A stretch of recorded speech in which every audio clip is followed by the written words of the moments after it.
Good day, everyone. This is Cabrillas together with Cantarona, and we are tasked to discuss Unit 2, Lesson 6.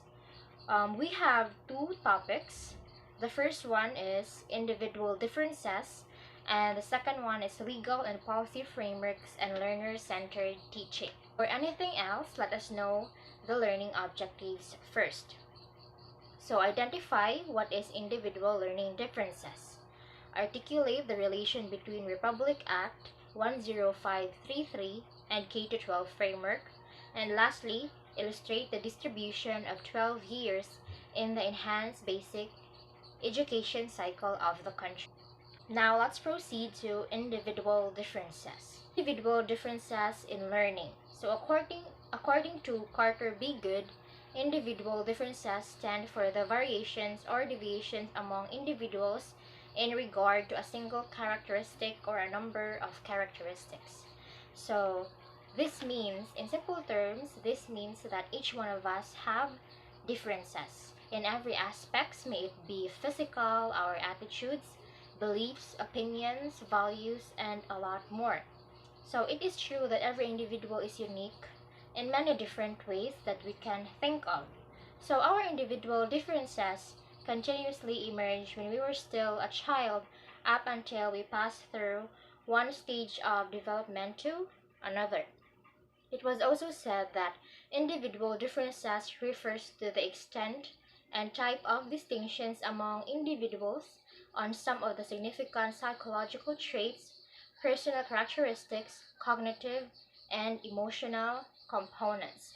So, it means that though we are human and we are considered to be common species, we still differ in sizes, shapes, appearance, in color, personality, and behavior. This is why we have that what we call individuality, because it contributes toward the variations and differences found in each one of us. Now we'll be discussing about the types of individual differences. So I we will categorize these differences into two. The first one is the easy to acknowledge, or those differences that we can easily identify, and the second is the hard to acknowledge, or those differences that we are hard to, or we have a hard time to identify. So the first one in here is the physical differences.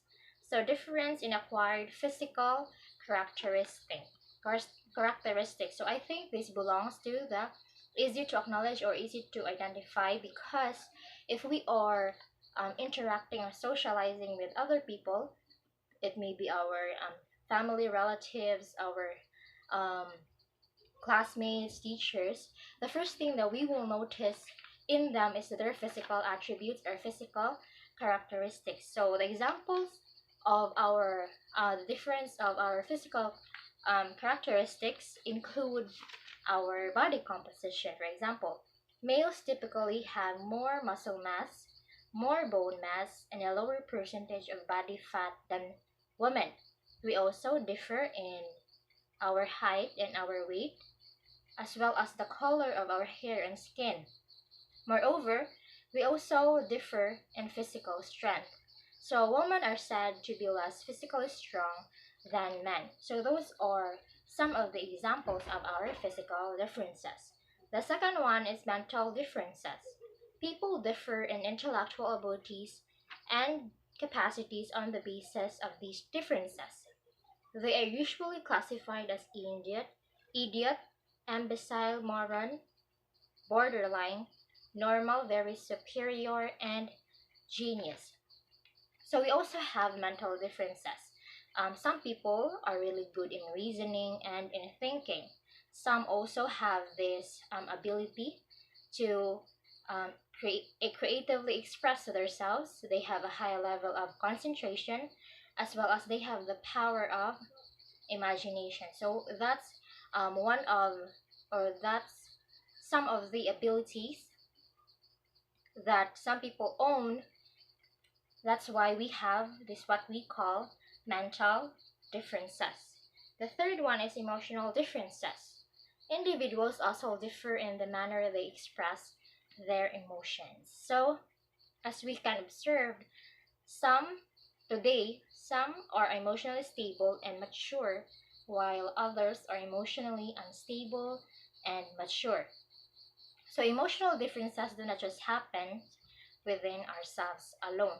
So if you will see people who act differently, or um, the way they show their emotions, natay mga makita nga uban kay naay anger issues, dali ra very irritated, dali ra sila kanang masuko. That's because um, environment also plays a huge role when it comes to our emotions and how we express ourselves. So there's really a reason behind every emotions that we will feel and how we will express them. So there are also people who are calm, who are kind, who are approachable, who are friendly. And in that statement, we can really differentiate that individuals have emotional differences. Next is difference in interest and aptitude. Variations occur among the individuals in relation to the specific taste and interest. So, people are found to have different aptitudes. Some have mechanical aptitude, while the others have scholastic, musical, or artistic aptitude. So, our interest will also show our individual potentials in some skills. Next, differences in attitude, belief, and opinion. So, individuals differ in their attitudes towards different people, objects, institutions, and authority. So, I think it's very true because we can also observe this, or we can also assess ourselves that when we are in a different situation with different people, we act differently as well. So, environment affects our attitude, beliefs, and opinions. So, it would also um, be based on the environment that we are situated. Our attitude, our beliefs, and opinions are greatly influenced in where we live, um, or where we grow as a child. Lastly, we also have learning differences. So some learn more easily and are able to make use of their learning more comfortably than others.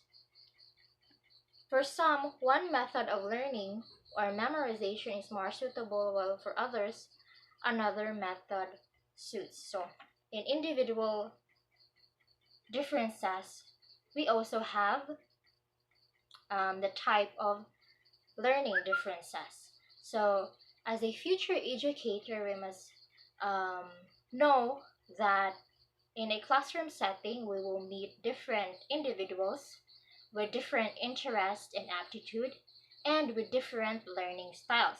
So, you might meet children who are in a visual, musical, verbal, kinesthetic, logical, social, auditory, and solitary. So it would really vary or depend on the learner. So different learning styles is a way for students to learn more in the process that he or she prefers or wants. Different learning styles must be provided by teachers to the students so that the students will have a chance to excel and reach their full potential.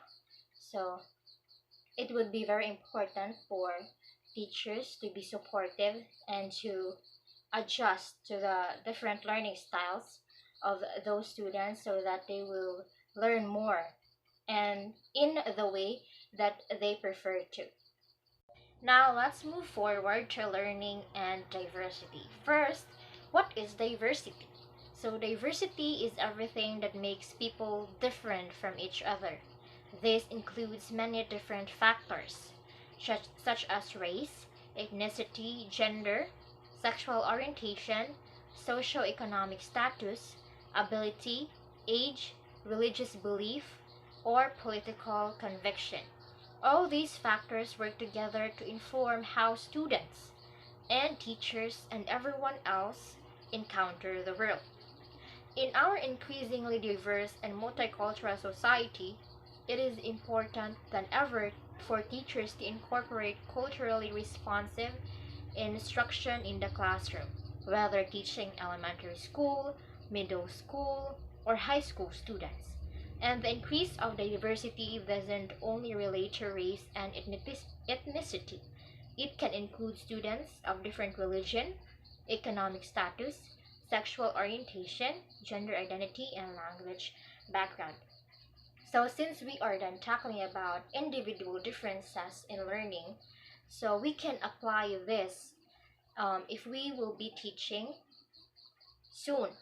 So we must understand that it is important to incorporate culturally responsive instruction in the classroom because we will be catering different learners with different religion, economic status, different sexual orientation, gender identity, different race, ethnicity, and language background, if ever. So, according to University of Rhode Island, they define diversity in the classroom as understanding each student brings unique experiences, strengths, and ideas to our classroom. So, as a future educator, we must understand that each student brings unique experiences. They have stories to tell, they have different strengths and weaknesses, and they have a lot of ideas that are not the same with each other. So that means that as a teacher, we must be a good facilitator and instructor that accepts diversity and helps students to understand each other as well. Diversity is the exploration and incorporation of these differences to enrich learning in our classroom.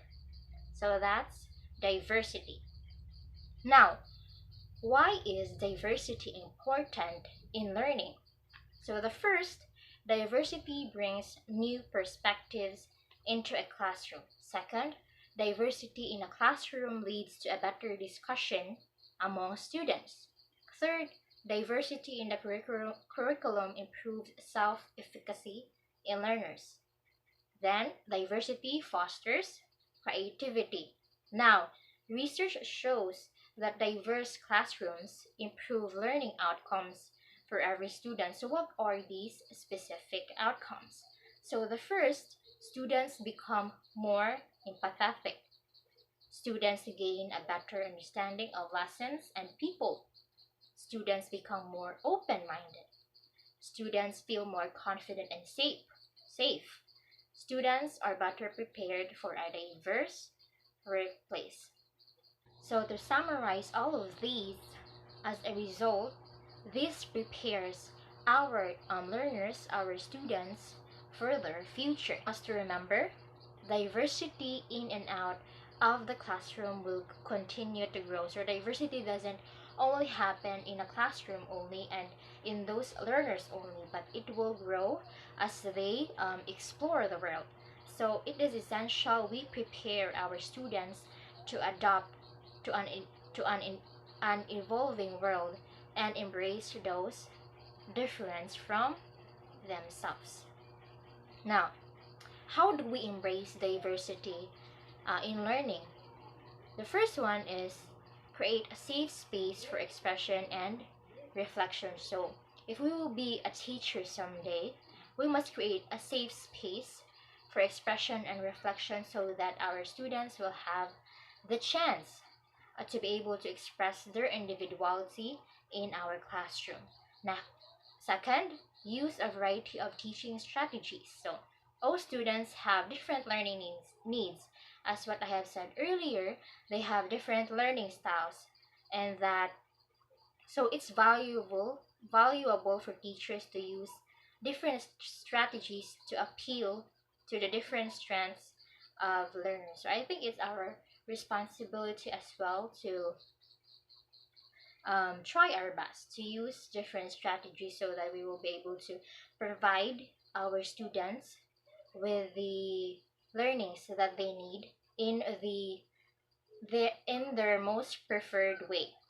Next, create an interdisciplinary curriculum focused on diversity. So, working and collaborating with our teachers is key to helping introduce diversity in a classroom. So, we must not only focus on the learners alone, but we must also try to build a good relationship with our co-teachers so that we can be as one, helping each other to give our students the quality education that they deserve. Last part of my discussion, I will be tackling about standards and assessments. So, assessment is an opportunity to measure how well we have prepared our students' alignment to the expectations we have set in the classroom. So, what are these assessments? For example, diagnostic assessments, formative assessments, and summative assessments. So what is the importance of conducting assessments in a classroom? So assessing the quality of student work is a crucial part of a teacher's role as a professional.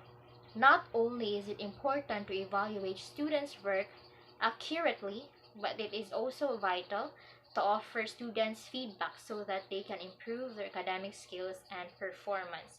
So, importante gyud di ay ang assessments. Bisag moingon ng uban nga dili necessary nga kanang permi magtas ang maestra kay murag ma-drained ang mga estudyante, but it is their way to evaluate students' work if they have any progress or improvement as they are going to school and studying.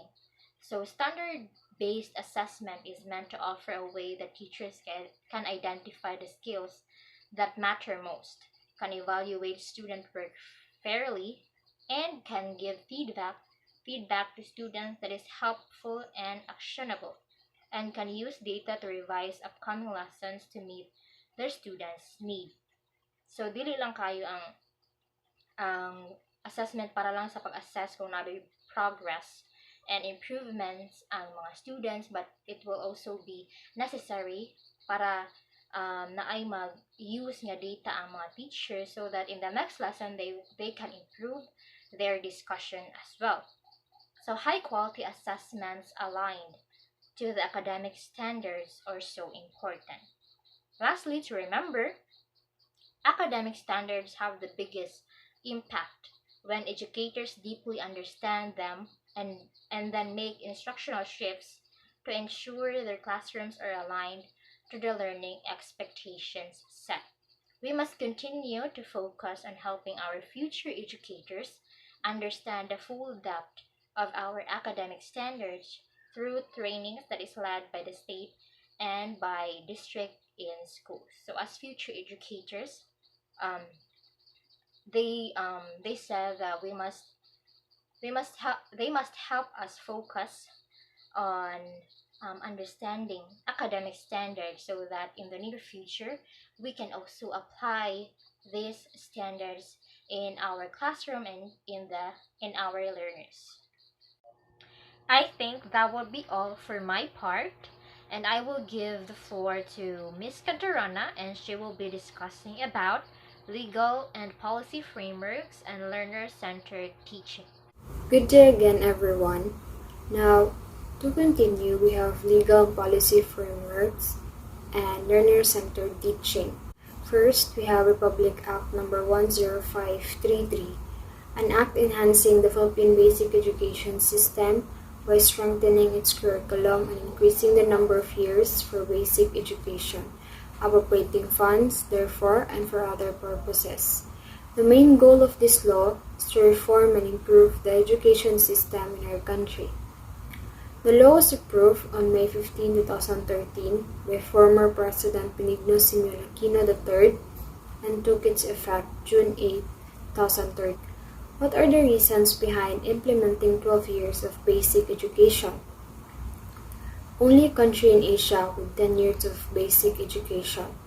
Before implementing K-12, the Philippines was the last Asian country and one of only 3 nations in the world with 10 years of basic education.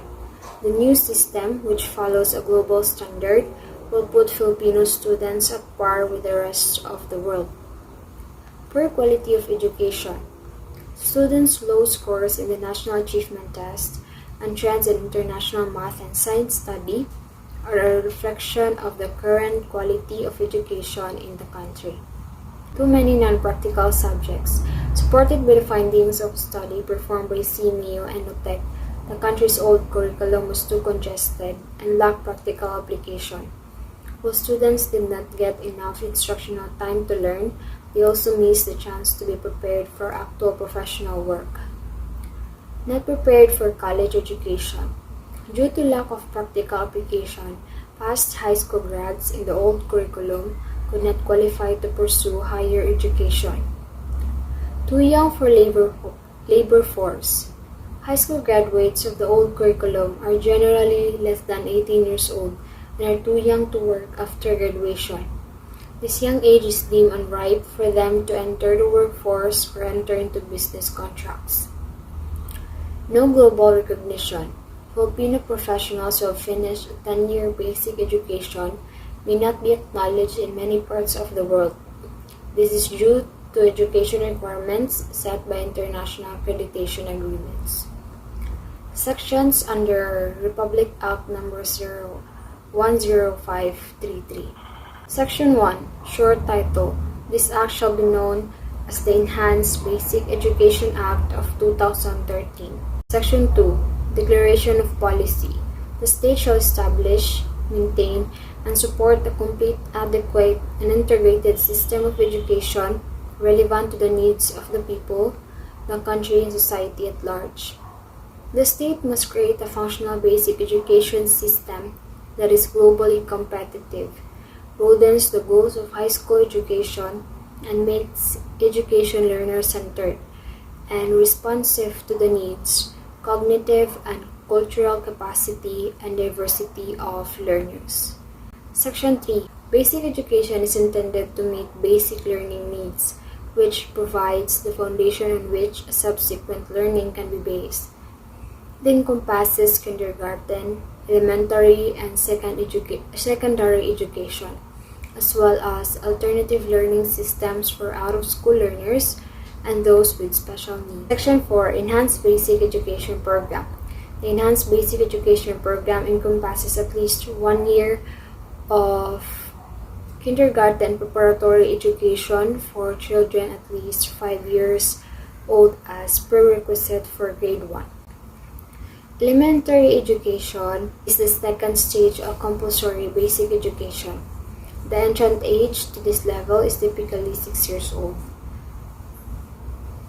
And we have 6 years of secondary education. In that sequence, secondary education includes 4 years of junior high school and 2 years of senior high school education. The entrant age to these levels typically 12 and 16 years old respectively. Basic education shall be delivered in languages understood by the learners, as a language plays a strategic role in shaping the formative years of learners. Section 5. Curriculum Development. The DepEd shall formulate the design and details of the Enhanced Basic Education Curriculum. It shall work with the Commission on Higher Education, CHED, to craft harmonized basic and tertiary curricula for the global competitiveness of Filipino graduates. To ensure college readiness and to avoid remedial duplication of basic education subjects, the DepEd shall coordinate with the CHED and the Technical Education and Skills Development Authority or TESTA. The DepEd must develop an enhanced basic education curriculum that is learner-centered, inclusive, relevant, responsive, research-based, cultural-sensitive, contextualized, global, use pedagogical approaches that are constructivist, inquiry-based, reflective, collaborative, and integrative. The curriculum shall follow a spiral progression and shall be flexible enough to enable and allow schools to localize indigenize, and enhance the same based on their respective educational and social context. Section 6. Curriculum Consultative Committee. There shall be created a Curriculum Consultative Committee chaired by the DepEd Secretary or his or her duly authorized representative, and with members composed of but not limited to a representative each from the CHED, the TESDA, the DOLE, the PRC, the Department of Science and Technology or DOST, and a representative from the business chambers such as the Information Technology, Business Process Outsourcing, ITBPO, Industry Association. The Consultative Committee shall oversee the review and evaluation on the implementation of basic education curriculum and may recommend to the DepEd the formulation of necessary refinements in the curriculum. Section 7. Teacher Education and Training. To ensure that the enhanced basic education program meets the demands for quality teachers and school learners, the DepEd and the CHED, in collaboration with relevant partners in government, academy, industry, and non-governmental organizations, shall conduct teacher education and training program as specified. A. In-service training on content and pedagogy. Current DepEd teachers shall be retrained to meet the content and performance standard of the new K-12 curriculum. The DepEd shall ensure that private education institutions shall be given the opportunity to avail of such training. B. Training of new teachers. New graduates of the current teacher education curriculum shall undergo additional training upon hiring to upgrade their skills to the content and standards of the new curriculum. Furthermore, the CHED, in coordination with the DepEd and relevant stakeholders, shall ensure that teacher education curriculum offered in these teacher education institutes will meet necessary quality standards for new teachers. C. Training of school leadership. Superintendents, principals, subjects area coordinators, and other instructional school leaders shall likewise undergo workshops and training to enhance their skills on the role as academic, administrative, and community leaders. Example of this training and education is the webinar and seminars conducted by the DepEd. Section 8. Hiring of graduates of science, mathematics, statistics, engineering, and other specialists in subjects with a shortage of qualified applicants, technical vocational courses, and higher education institution faculty. Notwithstanding the provision of Sections 26, 27, and 28 of Republic Act No. 7836, otherwise known as the Philippine Teachers Professionalization Act of 1994. The DepEd and private education institutions shall hire as may relevant to the particular subjects. So graduates of science, mathematics, statistics, engineering, music, and other degree courses with shortage in qualified licensure examination for teacher applicants to teach in their specialized subjects in the elementary and secondary education. Qualified LET applicants shall also include graduates admitted by foundations duly recognized for their expertise in the education sector and who satisfactorily complete the requirements set by the organizations, provided that they pass the LET within 5 years after their date of hiring. Provided further that if such graduates are willing to teach on part-time basis, the provisions of LET shall no longer be required. B. Graduates of technical vocational courses to teach in their specialized subjects in the secondary education, provided that these graduates possess the necessary certification issued by the TESDA, provided further that they undergo appropriate in-service training to be administered by the DepEd or higher education institutions at the expense of the DepEd. Faculty of higher education institutions be allowed to teach in their general education or subject specialties in the secondary education, provided that the faculty must be a holder of a relevant bachelor's degree and must have satisfactorily served as a full-time higher education institution's faculty. The DepEd and private education institutions may hire practitioners with expertise in the specialized learning areas offered by the basic education curriculum to teach in the secondary level, provided that they teach on part-time basis only. For this purpose, the DepEd, in coordination with the appropriate government agencies, shall determine the necessary qualification standards in hiring these experts. Section 9. Career Guidance and Counseling Advocacy. To properly guide the students in choosing the career tracks that they intend to pursue, the DepEd, in coordination with the DOLE, the TESDA, and the CHED, shall regularly conduct career advocacy activities for secondary level students, notwithstanding the provisions of Section 27 of Republic Act No. 9258, otherwise known as the Guidance and Counseling Act of 2004. Career and employment guidance counselors who are not registered and licensed guidance counselors shall be allowed to conduct career advocacy activities to secondary level students of the school where they are currently employed, provided that they undergo training to be developed accredited by the DepEd. Last is the Section 10, Expansion of E-JASP-PE beneficiaries. The benefits according by Republic Act No. 8545, or the Expanded Government Assistance to Students and Teachers in Private Education Act, shall be extended to qualified students enrolled under the Enhanced Basic Education. The DepEd shall engage the service of private education institution and non-DepEd schools offering senior high school through the programs under Republic Act No. 8545 and other financial arrangements formulated by the DepEd and the Department of Budget and Management, or DBM, based on the principles of public-private relationship. Now, what is the importance of enhanced basic education? Preparedness for tertiary learning. As a graduate of K-12, they will be more equipped to deal with much higher level of learning as they enter college education. Readiness to join workforce. They may not pursue college education, especially if they have chosen a track other than academic track. The good thing is senior high school graduates will be equipped with skills that will make them good at certain fields. And skill competency in the global job market. K-12 system aims to improve Filipino students' mathematical, scientific, and linguistic competence. With the new curriculum, it promised to offer higher education through tracks.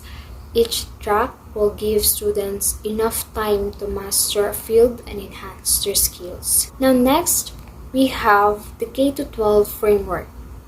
So the K-12 framework covers kindergarten and 12 years of basic education, 6 years of primary education, 4 years of junior high school, and 2 years of senior high school. K-12 provides sufficient time for mastery of concept and skills, develop lifelong learners, and prepare graduates for tertiary education, middle-level skills development, employment, and entrepreneurship. Salient features of K-12 framework. Strengthening early childhood education. Universal kindergarten. Every Filipino child now has access to early childhood education through universal kindergarten. At 5 years old, children start schooling and are given the means to slowly adjust to formal education. In kindergarten, students learn the alphabet, numbers, shapes, and colors through games, song, and dances in their mother tongue, making the curriculum relevant to the learners, contextualization, and enhancement. Examples of this is activities, songs, poems, stories, and illustrations are based on local culture, history, and reality. This makes the lessons relevant to the learners and easy to understand. Ensuring integrated and seamless learning, or spiral progression, so subjects are taught from the simplest concepts to more complicated concepts through grade levels in spiral progression. For example, currently in high school, biology is taught in second year, chemistry in third year, and Physics in 4th year. In K-12, these subjects are connected and integrated from grade 7 to 10. The same method is used in other learning areas like math. Building proficiency through language, mother tongue-based multilingual education. After grade 1, every student can read in his or her mother tongue. Learning in mother tongue also serves as the foundation for students to learn Filipino and English easily. Gearing up for the future, senior high school. Senior high school is 2 years of specialized upper secondary education. Students may choose a specialization based on aptitude, interest, and school capacity. The choice of career track will define the content of the subjects a student will take in grade 11 and grade 12. Senior high school subjects fall under either the core curriculum or specific track. Core curriculum. There are 7 learning areas under the core curriculum. These are languages, literature, communication, mathematics, philosophy, natural science, and social science. Current content from some general education subjects are embedded in the senior high school. So the tracks, each student in senior high school can choose among 3 tracks: academic, technical vocational livelihood, and sports and arts. The academic track includes 3 strands: business, accountancy, management, humanities, education, and social science, and science, technology, engineering, mathematics. Students undergo immersion, which may include earn while you learn opportunities to provide them relevant exposure and actual experience in their chosen track. TVET, or Technical Vocational Education and Training, National Certificate. After finishing grade 10, a student can obtain certificates of competency or a national certificate level NC1. After finishing a technical vocational livelihood track in grade 12, a student may obtain a national certificate level 2 NC2, provided he or she passes the competency-based assessment of the Technological Education and Skill Development Authority, or TESTA. NC1 and NC2 improves employability of graduates in fields like agriculture, electronics, and trade. Lastly, we have nurturing the holistically developed Filipino. College and livelihood readiness, led century skills. After going through kindergarten, enhanced elementary and junior high school curriculum, and a specialized senior high school program, every K-12 graduate will be ready to go into different paths, may it be further education, employment, or entrepreneurship. So every graduate will be equipped with information, media, and technology skills, learning and innovation skills, effective communication skills, and life and career skills. One of the best things about K-12 scheme is that it offers opportunity for students to learn yet rarely tapped fields of specialization. So that could be all for Unit 2, Lesson 6, Individual Differences and Legal and Policy Frameworks and Learner-Centered Teaching. Thank you for listening.